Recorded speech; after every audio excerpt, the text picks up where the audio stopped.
going to be a suicide mission. But in a nuclear war, where all the balloons are going to be up, you know, whether you're going to get thermonuclear hit in Delhi or you're going to be blown off the skies over Beijing, it hardly matters, does it? I mean, we are thinking of that contingency. There's no point in saying, oh, but we are sending us on a one-way suicide mission. Anyway, these are details of tactical routing. Again, Air Chief Marshal Brown had no real answer. He said, no, we're going to do this and we're going to do that. Not particularly persuasive to me. I wish we had the Tu-160 Blackjack. 160 Blackjack is a beautiful thing. Our Air Force pilots had test flown it. At one time, when I was really pushing for it, the Air Force actually sent, okay, what is the option? Let's see it. So they went to Russia, and the Russians were very happy to unload it. We had a damn difficult plane to upkeep. That's true. It's a very costly thing to upkeep. But the thing is, do you or do you not want the option? If you want the option, you have to pay for it. So, you know, anyway, that's the thing.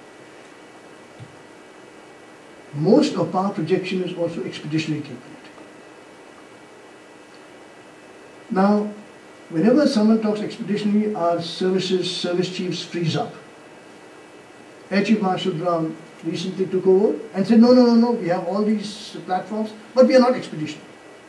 I mean, you know, all these aircraft, you're saying you're not expeditionary. It's like the madam of a brothel saying, I don't run a brothel. You know, I mean, straightforward. If you have the capabilities, that's what you own up to. Yeah, you're not going to bomb inside your border, it is going to be somebody else's border. So the point is that this is where, and by the way, now there's political sanction for expeditionary capability. I don't know how many people saw the Antony statement made to our naval senior commanders of the Navy, the annual conferences, as you know, Army, Navy, Air Force commanders. So Antony told the naval commanders that you will be the net providers of security for all island nations in the Indian Ocean. वो क्या हुआ? You now have political sanction for expeditionary role and mission. But the services are slow to pick up on it. And all the stuff that I've been, you know, working for, trying so hard, now you've got political sanction. I met with Antony 5 months back or something like that. And I told him, we're talking about MMRCA, and he's a very, very chari guy, you know, he knows, he's a weird sort of a person, honestly. He asked to meet with me. But when I went there and I suggested some things on the MMRCA as to the offsets negotiating strategy with the PNC, the Price Negotiating Committee, and so on. No, you know, I know nothing about these things, I know nothing, I don't understand anything, please talk to my senior staff. I said, but you asked me to come. A very strange attitude. So why are you wasting my time? If you wanted me to send me a note, I'll send you a note, but listen to what I'm saying. Then he sort of very reluctantly heard me out. You know, at the end of it, I don't understand anything. So anyway, this is the attitude. I'm not sure whether he really understands or doesn't understand. I don't care. But he's the Minister of Defense. If the attitude is, you talk to my staff or the senior people, they decide, that means you essentially say that I'm not going to make a decision, someone else is going to make the decision. But this is the kind of government we presently have. One thing about expeditionary, let me very quickly add, we are going to go in for 6 platform landing dock platform in 8 weeks. That is tremendous. That essentially means we can get into brigade worth of naval infantry coming in off the 108 brigade that starts for the Andaman Command, going out, and we can actually do virtually whatever we want. We can land helicopters, we can land forces in a bulk way, sustain them. We'll have 6 LSUs, landing ship tank, utilities. We have some LSTs, landing ship tanks, less useful for from the coast, from the sea kind of missions. But if we are going to be expeditionary and going to be the protectors, providing net security for island nations, then we are going, or for Vietnam and anybody else. Now, the July run-in with the plan. The curious thing is, the government of India and Indian Navy desperately wanted it not to be known. It was the Vietnamese government that leaked it to the international press. There's games going on because the government of India is reluctant to have any problems with China. Yeah. Any problems, remote, they lose their nerves, they lose their composure. They are not up to it, honestly. That's what I mean when I said yesterday that we may have all the wherewithal you want, but if you do not have the will to fight, then it doesn't really matter what you have. It might as well be an India from 1940s, some nation that is doing something else and beating it. I do not want the Americans now to replace the British to tell us what we should be doing.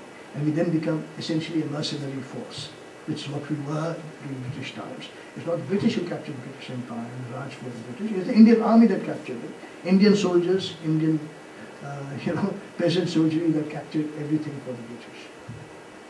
So we seem not to have the strategic leadership and visioning capabilities as to what you want India to do.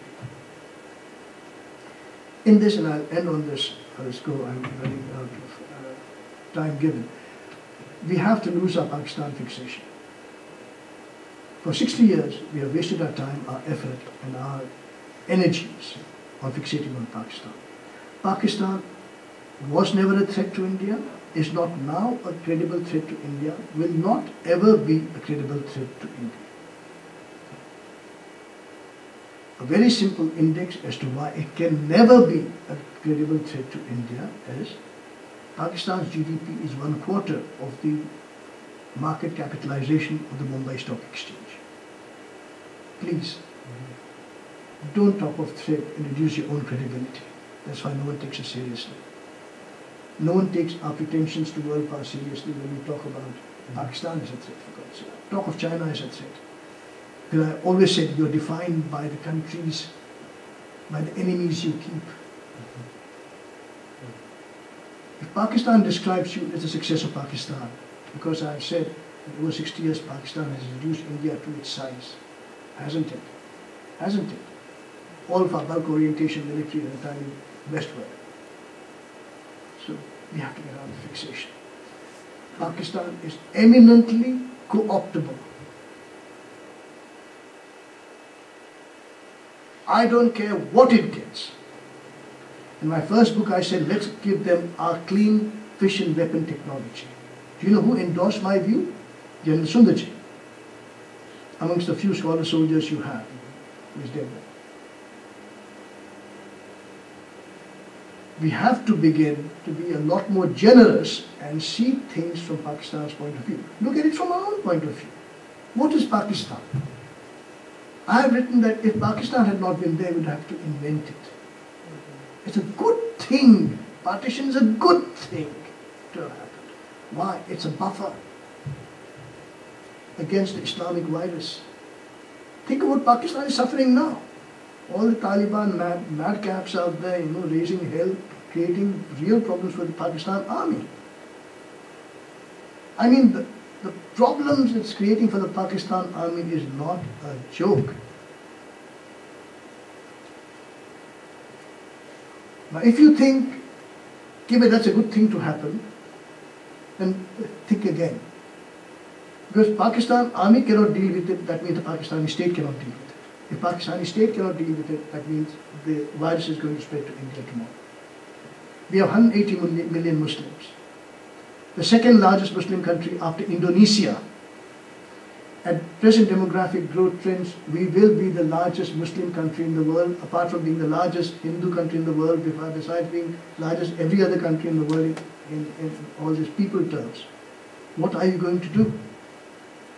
So we have to ensure Pakistan survives and prospers.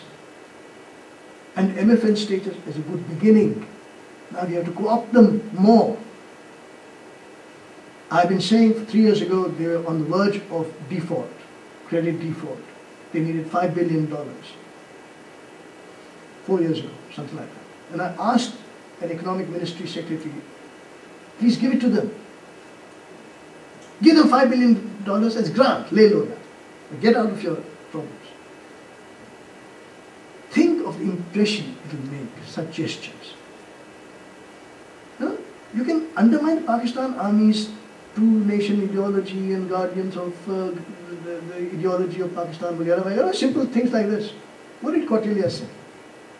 Much like what Sun Tzu said. The acme of victory is to win by non-forceful means. What's your end game?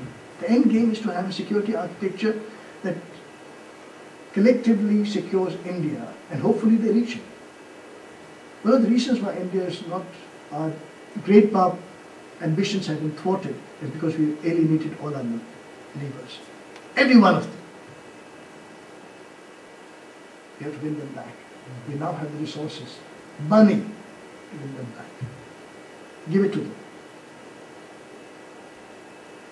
MFN is a very good start. I have said, open it unilaterally. I have said in my books, unilaterally withdraw Prithvi nuclearized missiles from the western border. Unilaterally. Kya karenge? Kya karenge?